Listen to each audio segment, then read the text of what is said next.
Ooh. Oh, crikey! I hope you guys are ready for action, because we're about to enter a collision course.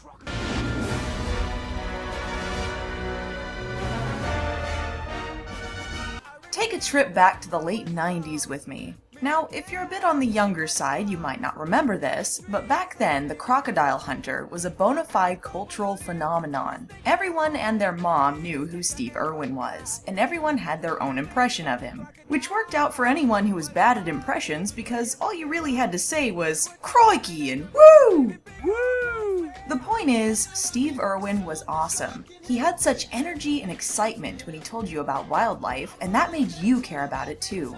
And, of course, there was the fact that he was constantly within biting distance of some of the world's scariest animals. So it wasn't terribly surprising when we found out they were going to make a big Hollywood movie about the crocodile hunter. Crikey! Huh. You gave me the slip. Oh, that's alright. Have a look at this. Poo! Check this out! Croc poo! I'm gonna save this for later. It was a bit surprising, however, to find out that the movie was a scripted narrative.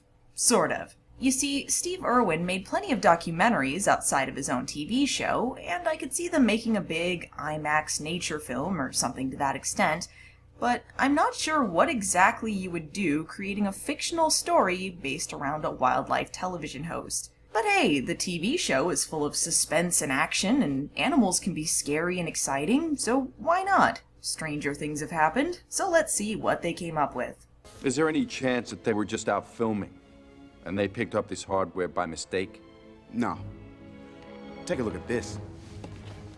In 2001, the Irwins announced that their zoo in Australia was undergoing a $40 million expansion plan.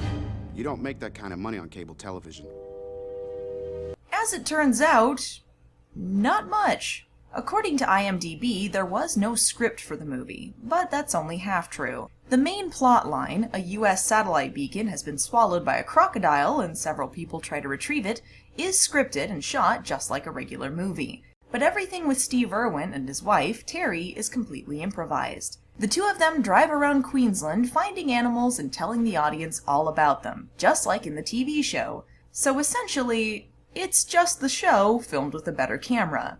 In fact, that's exactly what it is, which was the biggest complaint people had with the movie, because you really don't get much here from the Irwins that you couldn't have seen on TV every week for free. It doesn't help that the scripted portions of the movie are incredibly boring most of the time. A big chunk of it is just important people in suits talking about government stuff with little to no personality. You can't even tell who's supposed to be the bad guys, and I guess it's all of them? There's a subplot about a curmudgeonly Australian woman who wants a crocodile off her property that's a bit more interesting, but it adds little to nothing to the rest of the story. Near the end, there's a bit of narration explaining that she reformed her ways and became a volunteer at the Department of Fauna and Fisheries, but you don't see that turning point anywhere. Her story is simply dropped.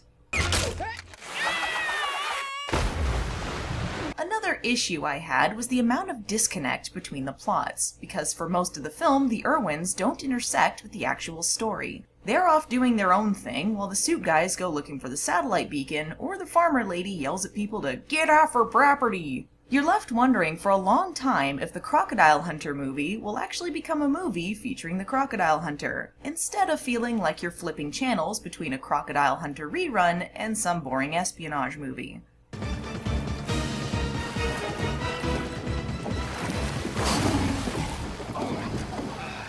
Crocodile nearly got me, Suey. Although most of the documentary footage was improvised, some of it was staged to fit pieces of the story or set up jokes, a term which I use very loosely. Steve is actually pretty good, since most of his dialogue mimics what he would say as a host anyway, and his energy is enough to cover any faults. I can't say the same for Terry, who's by far the worst actor in this. It's especially painful when they attempt a few humorous sight gags with her, of which the punchline seems to be her saying, "Nuts." Babe, get the catching bag! Whoa, whoa, whoa. I'm nuts! Bring the boat! Get the boat down here! Nuts! The timing is incredibly off, and it's pretty obvious most of it was put together last minute. However, here's the good news. The story doesn't really matter. The best parts are when Steve and Terry do what they did best, talk about wildlife and how to preserve it, and you can forgive the acting faults for the most part because there isn't much of it, and, unlike the suit portions, it's not boring. And fortunately for us, when the two plots eventually do intersect, the payoff is more than worth it. These bits are a mixture of scripted and improv, featuring some of the most awesome things in the movie. Have a go at this, will you? Crikey. Hold steady, mate.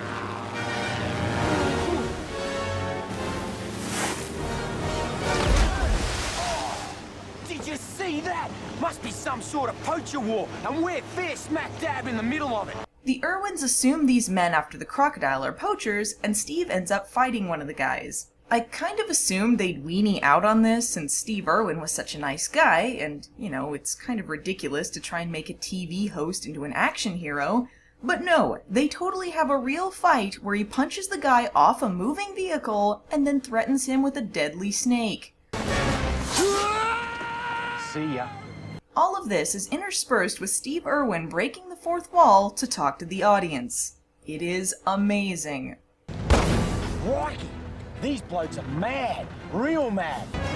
This bloke's trespassing on my territory. Steady, mate. This bloke's off the Richter scale. And I'm not even kidding with the ending here. He totally leaves the dudes to die. If they stay in the water long enough, the hunters will become the hunted. That's nature's way. Fantastic. That's exactly how I would have ended this movie. I wouldn't change a thing. All in all, did they need to make a film out of this? I'd say it's worth at least one watch, and the ending is definitely great, but I'd be lying if I said it were much more entertaining than the actual TV show. Truthfully, I got the most entertainment out of watching the behind-the-scenes features included on the DVD, especially the mini-documentary Steve Irwin hosts about making the film. He did all of his own stunts, including stunts for other actors in the movie, and he even handled the camera for some of the more dangerous shots of the film. I'd recommend checking some of this stuff out because it's incredibly interesting. And the pinnacle of my success is this movie. It's full of passion, enthusiasm. You're gonna sweat bullets. You'll have adrenaline pumping through your veins. It's that hot. But come the end of the day, the biggest, greatest, most proud moment for me is the thread of conservation. I think it's very difficult to dislike anything Steve Irwin was involved in. Hey listen, there was an episode of The Crocodile Hunter where he underwent knee surgery, and I watched that whole thing. He was that fascinating of a person. His energy and his enthusiasm was so infectious that he compelled people to watch him, and that did wonders for the animals he struggled to preserve. This isn't to say he was a perfect person, no one is, but I really do think the world was better for having Steve Irwin in it. As for Collision Course, it's not a perfect movie, but it's sufficiently entertaining and an interesting piece of pop culture history. The fact such a silly idea was a box office success is a testament to the charm Steve Irwin had over an audience. You might want to take a look at it if you feel like some Crocodile Hunter nostalgia, as long as you remember to not muck with him. Well, that's one poacher that just learnt a valuable Steve-O lesson. Don't muck with it.